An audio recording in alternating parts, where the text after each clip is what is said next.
রাজধানীর উত্তরা মাইলস্টোন কলেজে বিমান বিধ্বস্তের ঘটনায় চিরবিদায় নিলেন মাইলস্টোন কলেজের শিক্ষিকা মেহরিন চৌধুরী। তার দৃঢ় উপস্থিতি ও সিদ্ধান্তে প্রায় নিশ্চিত মৃত্যুর হাত থেকে রক্ষা পেয়েছে অন্তত ২০ শিক্ষার্থী।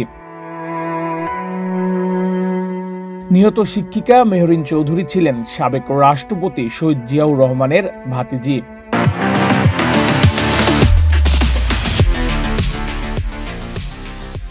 জিয়াউর রহমানের খালাতো ভাই মহিতুর রহমান চৌধুরীর মেয়ে মেহরিন চৌধুরী।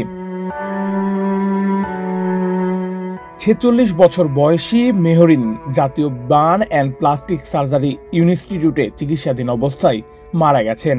জানা যায় তিনি শতভাগ দগ্ধ হয়েছিলেন। দুর্ঘটনার মুহূর্তে দ্রুত শিক্ষার্থীদের ক্লাসরুম থেকে বের করে আনেন সেই শিক্ষিকা।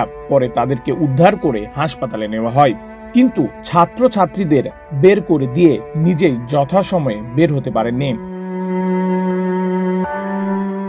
মেহরিন চৌধুরী ছিলেন প্রেসিডেন্ট জিয়াউর রহমানের আদরের ভাতিজি, তবে তিনি কখনো রাজনৈতিক পরিচয় দিতেন না।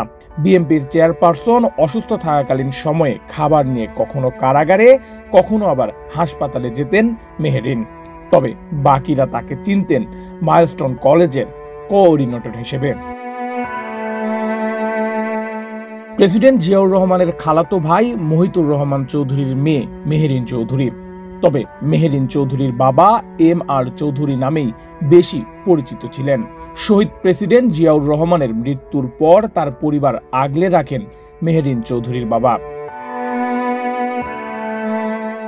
শেষ পর্যন্ত মেহরিন চৌধুরী হয়ে উঠলেন সাহস, মানবতা ও আত্মত্যাগের প্রতীক।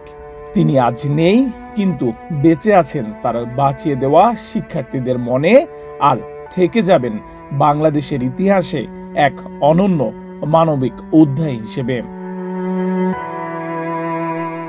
নেহাল আহমেদ প্রান্ত, বাংলাদেশ প্রতিদিন।